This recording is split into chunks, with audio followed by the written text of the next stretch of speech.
안녕하세요. 금융 플랫폼의 역사와 이해라는 제목으로 얘기를 해보고자 합니다. 금융 플랫폼에 대한 설명에 앞서 플랫폼 비즈니스가 무엇인지 알 필요가 있는데요. 먼저 플랫폼. 이 플랫폼이라는 단어 익숙하지만 구체적으로 무엇이라고 우리가 얘기할 수 있을까요? 먼저 플랫폼이라는 용어를 들으면 사진에서 볼 수 있는 것처럼 기차를 타고 내리는 정거장, 승강장을 생각하기 쉬운데 이 플랫폼이란 용어는 중세 프랑스어에서 유래한 것으로 수평으로 평평한 장소를 의미합니다. 현재는 그 의미가 확대되어 특정 장치나 시스템 등을 구성하는 틀 또는 골격을 지칭하는데 IT, 자동차, 금융 등 다양한 영역에서 사용되고 있습니다. 이러한 개념을 경제 영역에 적용한다면 어떻게 얘기할 수 있을까요? 이 그림으로 표현할 수 있을 것 같습니다. 다양한 데이터를 제공하고 이를 바탕으로 금융거래를 진행할 수 있는 환경. 즉, 공급자와 수요자 등 다양한 그룹이 참여해 각 그룹이 얻고자 하는 가치를 공정한 거래를 통해 교환할 수 있는 환경이라고 얘기할 수 있죠. 자, 그러면은 이 플랫폼은 어떻게 이익을 창출할까요? 플랫폼으로 이익을 창출하는 플랫폼 비즈니스는 이 다양한 사업자들이 참여할 수 있는 공간을 제공하는데 이 공간을 제공한 것을 통해 수익을 추구하는 것입니다. 그러면 기존의 비즈니스와는 어떤 차이점이 있을까요? 기존의 비즈니스는 고객을 향하는 단면 시장입니다. 구체적으로 말하면 기업으로 대변되는 공급자와 생산자, 그리고 시장으로 대변되는 판매자는 최종적으로 소비자인 고객을 지향하고 있습니다. 그래서 이들은 고객을 위해서 상품과 서비스 제작 및 판매 때문에 소비자만을 바라보므로 소비자에게 상품과 서비스를 어떻게 인식시킬지 또 소비자의 지갑을 어떻게 열지 이런 데 고민하고 있는 데 집중하므로 이처럼 소비자 대상의 비즈니스는 기업 간의 경쟁을 피할 수 없게 합니다. 반면 플랫폼 비즈니스는 양면 시장으로 공급자, 생산자, 판매자 그룹과 수요자, 소비자, 구매자 그룹을 모두 바라보면서 이들 사이에서 이익과 새로운 가치를 창출합니다. 정리하면 양 그룹을 모두 아우르는 사업자이므로 기존의 비즈니스와 완전히 다른 형태의 사업 구조를 형성하고 시장, 환경, 광장의 운영자가 되는 것입니다.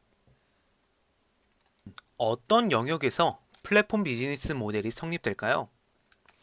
그것은 바로 가치를 창출하는 곳입니다. 가치 창출이 이루어지지 않는 곳에는 플랫폼 비즈니스가 성립하기 어렵고 다른 말로는 페인 포인트, 불평이 생긴다고 얘기할 수 있는데요.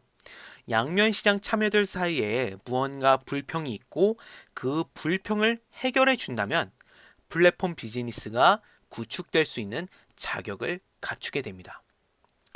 이러한 예시로 지식이라는 영역에서 정보의 비대칭이라는 불평을 해결한 플랫폼이 지식 플랫폼의 역할을 한 구글입니다. 구글은 지식을 생산하는 학자들 혹은 블로거들의 콘텐츠를 지식을 검색하는 사람과 연결시켜주는 양면 시장의 운영자로 볼 수 있고요. 다음으로 미디어 영역에서 참여 방식의 부재라는 이 불평을 해결한 곳이 메타로 단순히 친구들의 소식을 듣는 곳이 아닌 인스타그램, 페이스북 등을 통해 컨텐츠 생산자와 소비자를 연결하는 것입니다. 여기에는 구글의 유튜브도 해당된다고 볼 수 있습니다. 다음으로 아마존과 쿠팡은 이커머스 영역에서 정보의 비대칭, 참여 방식의 부재를 해결한 것으로 플랫폼으로서 판매자와 구매자를 연결하고 있습니다. 더 나아가 애플, 마이크로소프트, 에어비앤비 등 플랫폼 기업들은 다양한 영역에 존재하고 있는데요. 앞서 알아본 성공적인 플랫폼 비즈니스들은 어떤 특징을 가지고 있을까요? 이에 대해 학계에서 처음 그 개념을 제시한 사람은 영국 서리 대학교의 애너벨리 가우어 교수와 미국 MIT 마이클 쿠스마노 교수로, 이들은 성공적인 플랫폼 비즈니스를 위해 10가지 방향을 제시하였습니다. 첫 번째, 제품이 아닌 생태계. 플랫폼 비즈니스는 건물이 아닌 거리를 조성하는 것입니다. 세부적인 설계 이전에 정밀한 도시 계획과 해당 거리의 문화와 개성을 만드는 일이 중요한 것으로, 판을 짠다는 것, 여기서부터 플랫폼 비즈니스가 성립됩니다. 그 다음에 핵심 역량. 외부에는 절대 공개할 수 없는 기술 노하우를 말하는데요. 단순 소스 코드나 설계 도면 이상의 회사의 경쟁력이 함축된 유무형 자산으로 플랫폼을 운영하고 보완자를 거느리는데 반드시 필요한 리더십의 근간이 됩니다. 참고로 여기서 보완자는 플랫폼 내부에서 활동하는 파트너로 기술적, 사업적으로 운영업체를 보완하는 역할을 가진 사람들로서 유튜버 등을 예로 들 수 있습니다. 세 번째로는 개방성에 대한 판단. 플랫폼 사업자는 보유 기술을 어디까지 오픈할지, 아웃소싱을 어디까지 받아들일 것인지 회사 사정에 맞춰서 결정해야 하는데, 예를 들면 구글의 경우 모바일 비즈니스를 추진한 데 있어서 굉장히 많은 소스 코드를 오픈했고, 응용 프로그램 개발, 영업 및 마케팅, 데이터 분석, 제조, 고객 지원 등을 아웃소싱하고 있습니다. 네 번째로는 보완자와의 파트너십을 들 수 있습니다. 이 보완자라는 개념이 나온 것은 기술이 고도화되고 혁신 속도가 빨라지면서 하나의 회사가 모든 것을 할 수 없기 때문입니다. 따라서 보완자와의 강력한 파트너십이 플랫폼 비즈니스의 필수 요소이고, 파트너십이 굳건할수록 더 좋은 성과를 낼 수 있습니다. 다섯 번째는 적절한 수익 분배 구조입니다. 수익 분배는 파트너십을 굳건하게 지속하기 위해서 반드시 필요한 요소로, 보완자를 배불려야 더 많은 보완자가 생기고, 더 많은 보완자가 생겨야 플랫폼이 커지며, 플랫폼이 커져야 미래의 기대 가치가 올라갑니다. 여섯 번째, 규모의 확장. 보완자에게 충분한 수익을 분배해주고 플랫폼 역시 충분한 수익을 가져가기 위해선 최대한 파이를 키워야 하는데요. 다시 말해 시장 선도적 사업자가 되기 위해선 적절한 시점에 글로벌 진출을 추진해야 한다는 것입니다. 일곱 번째로는 R&D와 M&A가 있습니다. 핵심 역량 강화와 유망하다고 판단되는 이 신기술과의 융합을 적극적으로 모색하는 것으로, 필요하다면 강력한 보완자, 잠재적 경쟁자에 대해 M&A를 과감히 실시하는 것입니다. 여덟 번째로는 자본 조달과 고수익성으로 R&D와 M&A 모두 어마어마한 비용이 들고, 플랫폼이 크면 클수록 그 부담이 커지기 마련입니다. 따라서 자본 조달과 고수익 구조를 통해 항상 현금을 보유할 필요가 있습니다. 아홉 번째, 외부 플랫폼에 대한 견제.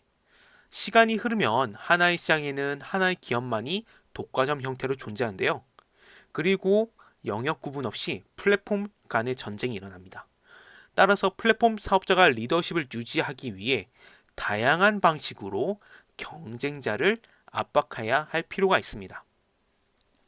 마지막 열 번째로는 이해관계 조율 및 평판 관리입니다. 플랫폼 비즈니스를 진행하는 과정에서 이해상충과 갈등이 불가피한 경우가 많은데요.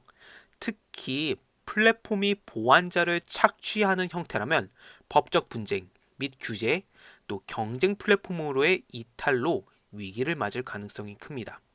따라서 파트너십과 홍보를 위한 전담 조직을 미리 세팅할 필요가 있습니다. 자, 이렇게 우리가 성공적인 플랫폼 비즈니스에 대해서 10가지를 알아봤는데요. 그러면 우리는 이렇게 플랫폼 비즈니스, 플랫폼에 대한 이해를 바탕으로 금융 플랫폼이 무엇인지 얘기해 보려고 합니다. 금융 플랫폼이란 다양한 이해관계자들이 어떠한 토대에 모여서 서로의 목적에 맞게 행위를 할 수 있도록 기반을 제공하고 규칙을 정하며 금융거래의 편의성을 위한 다양한 도구를 제공해 주는 것.